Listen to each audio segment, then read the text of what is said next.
Ja. Sånn. Alright guys, hello guys, welcome back to a new video.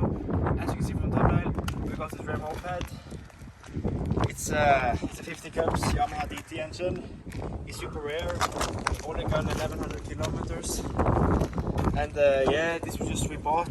We were planning to actually restore this one, take it completely apart and repaint and respray here and there because it's been good used. The last owners had it for over 20 years. And yeah, so it's completely stock. Comment down. Comment down below what you think of this bad boy. If you think it's pretty cool like we do.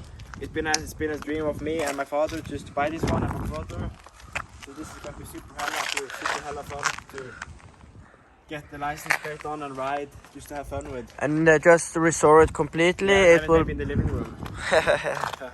So stay tuned if you want to buy 100k, no problem. Okay.